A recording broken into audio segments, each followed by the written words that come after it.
Hai, jumpa lagi bersama Mujiono Evodio.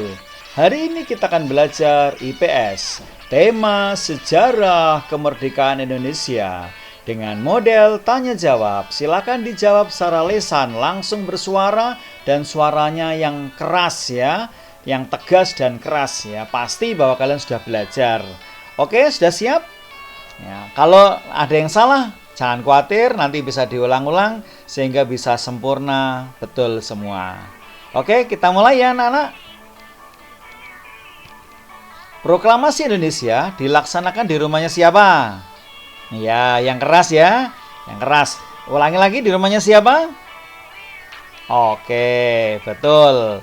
Di rumah Bapak Soekarno atau Insinyur Soekarno, atau biasa dipanggil Bung Karno. Terima kasih, kamu sudah menjawab dengan benar. Kamu luar biasa. Soal berikutnya, naskah proklamasi yang ditulis tangan disebut apa? Ya, karena ada dua ya, ada yang diketik, ada yang ditulis tangan. Yang ditulis tangan disebut apa? Betul, disebut klat. Jadi naskah proklamasi yang ditulis tangan disebut klat. Baiklah, kita teruskan nomor berikutnya. Naskah otentik diketik oleh titik-titik. Betul, oleh Sayuti Melik. Ya, jadi naskah otentik itu yang diketikkan itu dari tulisan tangan dipindah ketikan. Nah, yang ngetik ini adalah Sayuti Melik. Supaya Indonesia mau membantu Jepang, maka Jepang memberikan janji titik-titik kepada Indonesia. Ya betul, janji kemerdekaan. Jadi supaya Indonesia mau membantu Jepang, maka Jepang memberi janji kemerdekaan kepada Indonesia. Berikutnya, yang menandatangani teks proklamasi adalah, ya betul, pinter kalian ya. Satu atau dua?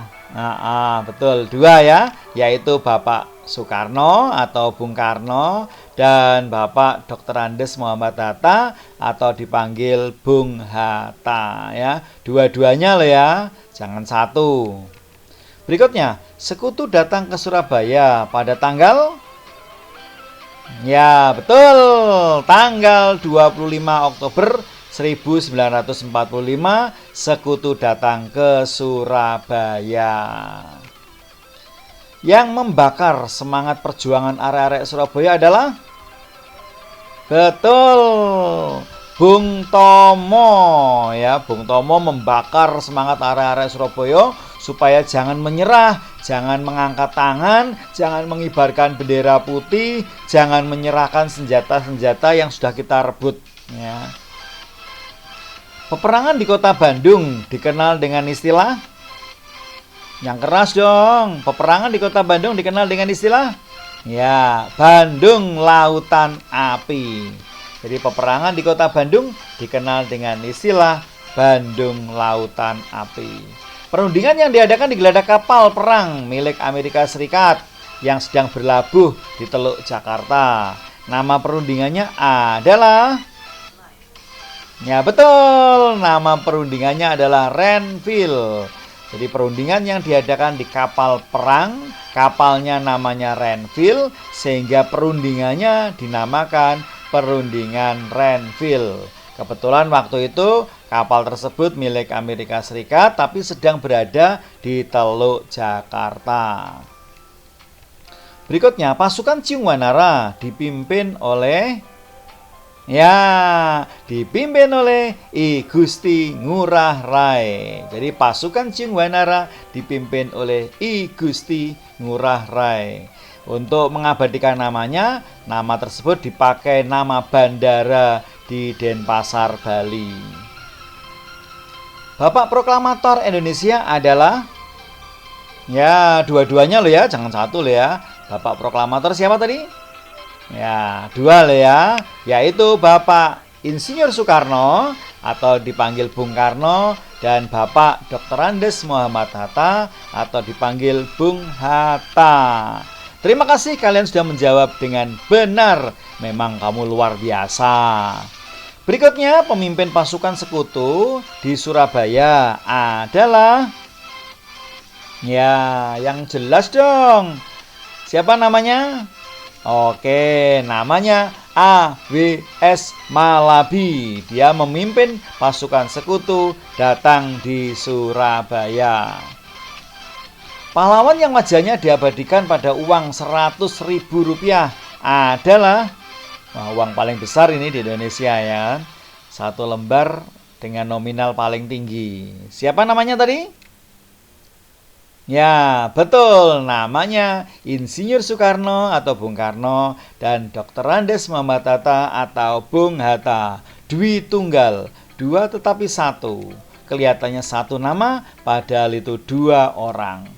Jepang menyerah tanpa syarat kepada sekutu pada tanggal berapa? Oke, tanggal 14 Agustus 1945, 3 hari sebelum kemerdekaan ya. Dan kebetulan tanggal 14 Agustus ini bersamaan dengan Hari Pramuka ya kalau sekarang ya, Hari Pramuka.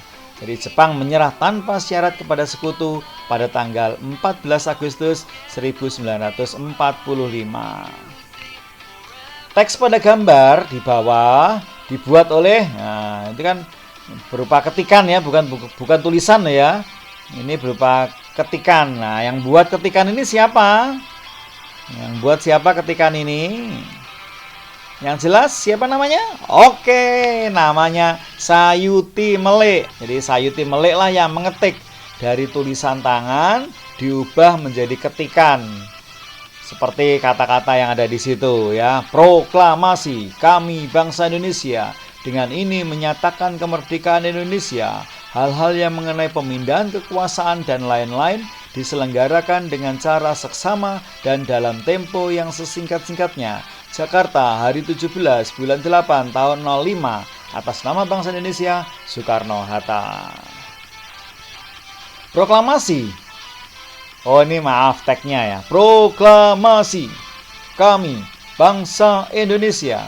Dengan ini menyatakan titik-titik Indonesia. Jawabannya adalah, nah pasti tahu dong, kita kan hafal semuanya. Jangankan cuma satu kata, satu kalimat aja hafal ya kan. Jawabannya adalah menyatakan kemerdekaan Indonesia ya. Proklamasi kami bangsa Indonesia. Dengan ini menyatakan kemerdekaan Indonesia. Kemudian lanjutannya, hal-hal yang mengenai pemindahan kekuasaan dan lain-lain diselenggarakan dengan cara titik-titik dan dalam tempo yang sesingkat-singkatnya. Dengan cara apa? Ya, dengan cara seksama dan dalam tempo yang singkat-singkatnya. Mengapa golongan muda membawa Insinyur Soekarno, Bung Hatta ke Rengas Dengklok? Mengapa ya dibawa ke sana? Pak Karno dibawa ke sana ada apa? Ya, untuk mengamankan dari pengaruh Jepang ya. Memang waktu itu memang terjadi ya selisih pendapat lah. Golongan muda ingin cepat-cepat merdeka, golongan tua tentu merdeka itu gak gampang, penuh pemikiran, penuh dasar, kemudian penuh aturan-aturan, perundangan dan lain-lain. Jelaskan peranan tokoh pada gambar. Ya, peranannya apa? Nah, siapa sih nama tokoh tersebut? Ya, nama tokohnya Bung Tomo. Peranannya apa? Membakar semangat arek-arek Surabaya agar tidak menyerah. Membakar di sini bukan membakar dengan korek ya, bukan dibakar dengan api, tapi dibakar dengan pidato, dengan orasi, dengan nasihat, dengan kata-kata yang membuat arek-arek Surabaya tidak menyerah. Ya, jangan sampai kita sudah dapat senjata susah-susah diserahkan begitu saja, enak saja ya kan. Sudah dapatnya susah, disuruh nyerahkan, disuruh angkat tangan, disuruh mengibarkan bendera putih, ya, enak saja. Seperti kalian ya, kalian kan juga sama toh, dibakar semangatnya oleh orang tua, oleh ibu bapak guru. Nanti kalau nilainya jelek, enak saja, ya jangan sampai ya kan, jangan sampai nilai jelek, jangan sampai tidak menguasai. Kalau kita tidak menguasai, mungkin belajarnya cuma sebentar. Ya menganggap sudah bisa, biasanya sombong kan gitu tuh ya. Ah wis iso, wis tahu. Nah, padahal ketika ulangan lo nilainya ndak 100. Tapi ngomongnya mesti gitu, wis tahu, wis iso, wis iso. Nah, dengan orang tua kalau ditanya juga gitu, sudah bisa mah, sudah bisa. Tapi ketika ulangan dibagikan, lah ada yang salah. Ini berarti kalian sombong kan? Ndak boleh ya, ndak boleh sombong. Meskipun sudah bisa, tetap rajin belajar berkali-kali. Sama seperti makan. Loh, minggu yang lalu kamu sudah makan toh? Kenapa sekarang makan lagi? Ya jelas Pak Muji nggak makan mati, ya kan? Jadi jangan membatasi belajar kita. Hanya dengan belajar 5 kali selesai. Hanya belajar 10 kali selesai. Unlimited. Belajar itu unlimited. Ya. Berikutnya, apa penyebab perang Bandung Lautan Api? Waduh, ada istilah Bandung Lautan Api karena memang peristiwanya Bandung itu seperti lautan api, di mana-mana terjadi kebakaran ya. Seperti lautan tapi lautan air bukan, tapi lautan api ya. Penyebabnya banyak, ada 5. Yang pertama adalah sekutu menuntut penduduk agar senjata hasil pelucutan Jepang diserahkan pada pihak sekutu. Enak saja. Kemudian yang kedua, rencana pembangunan kembali markas sekutu di Bandung. Wah, dibangun markasnya sekutu. Enak saja. Yang ketiga adalah sekutu membagi Bandung menjadi 2 sektor. Ada sektor utara, sektor selatan. Enak saja.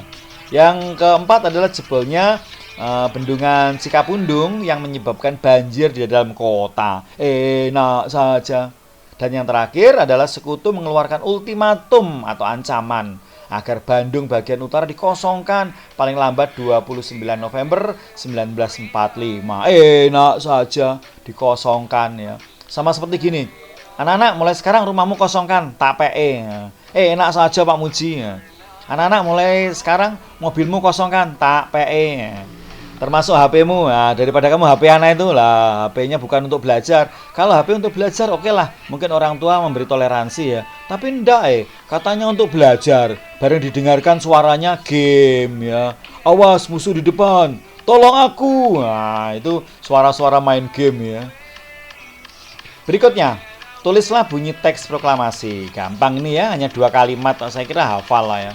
Yuk bersama-sama yuk diucapkan bunyi teks proklamasi. 1, 2, 3.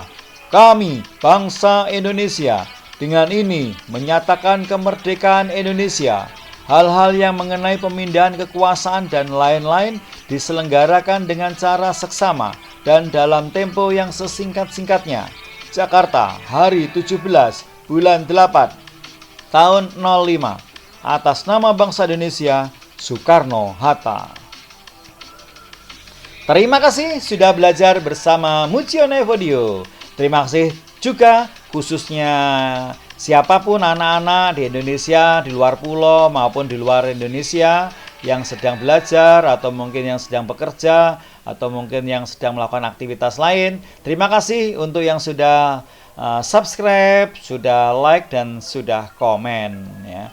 Terima kasih, sampai ketemu lagi di video pembelajaran berikutnya.